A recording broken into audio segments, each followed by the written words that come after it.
Hi, and welcome back to our channel. Today we're going to be talking about 1031 exchanges and how they can be used in real estate.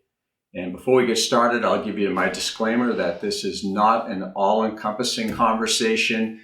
As being an IRS code, there are a lot of details here that we just wouldn't have time to put in. And the purpose is to just get you asking the right questions or to consider your options when the time comes that you may need one. But I'm also not giving tax or investment advice. I'm not licensed to do either one.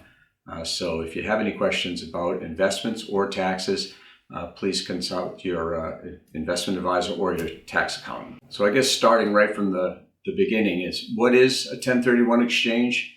When you hit 1031 exchange, it's in reference to the federal tax code number 1031 or section 1031, which allows you to make a like-kind transfer of real estate, sell one property and buy another investment property, without paying the capital gains tax on that.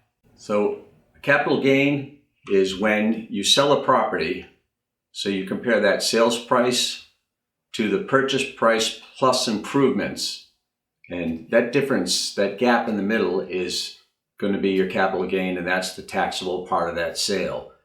As an example, you might have purchased a property years ago for, say, $300,000. You might have put $100,000 into it, so total investment is $400,000. You had a good run, you've had it for a while. Maybe it's worth $1 million. So you sell it for $1 million, less that $400,000. You've got a taxable gain of $600,000. So what are some of the reasons people do a 1031 exchange? There's a lot of reasons, but some very basic ones are sometimes they do it to get out of one property and into a property that might have a better, income, better return for their dollars. They could want to go into an area that would appreciate more. Maybe they get tired of the headaches of being a landlord and they want something that's a little less hands-on. Or they want to get out of that altogether and just invest it somewhere where they could see a return but not have to deal with the 4 T's, which are tenants, toilets, termites, and taxes. They may want to consolidate several properties into one property. They could also be moving and want to invest in something closer to their new home. So for geographic reasons, people will do that. And sometimes they do it as a way to simplify their estate, so they're planning for the future. In a 1031 exchange, you must sell one property and take the proceeds and put it into another property. That's called the exchange. The law also states it must be a like-kind property. Sale of one property for a similar property. In a 1031 exchange, the purchase price has to be equal to or greater than the sale price of the surrendered property.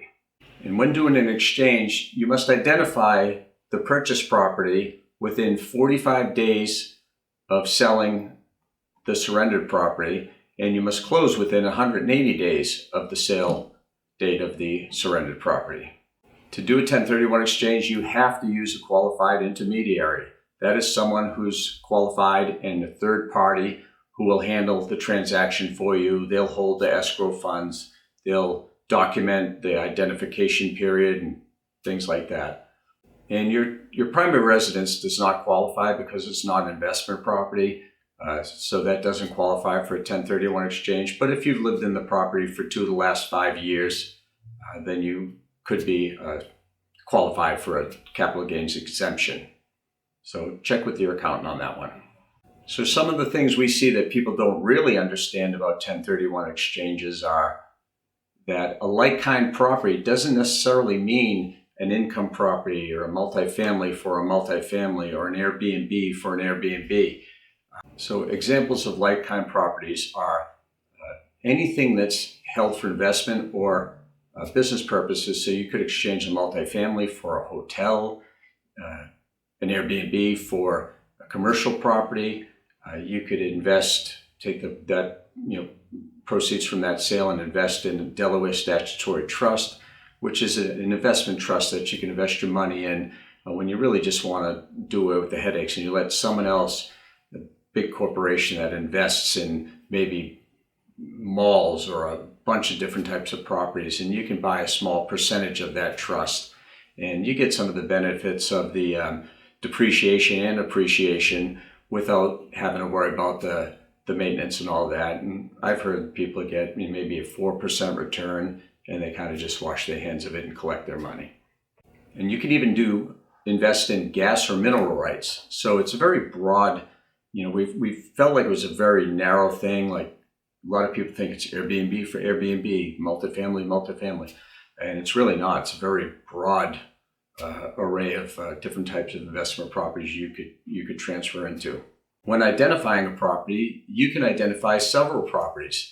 And that way, if the first property that you put under contract, and if that deal falls apart on you, maybe at inspection, maybe for some reason it just doesn't come together, you've already covered yourself under that 45-day identification period because you've identified multiple. So you just go to the second one without losing time and being timed out of that opportunity.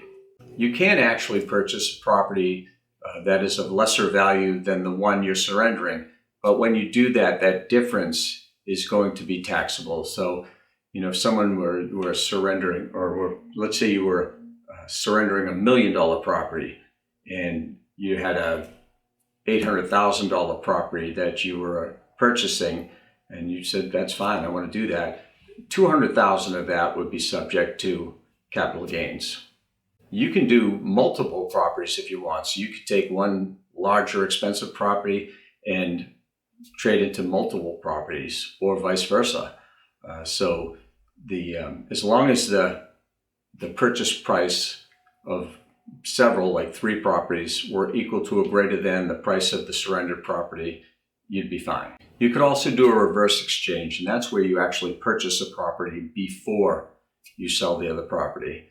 Now, like a regular exchange, there are timelines and rules involved.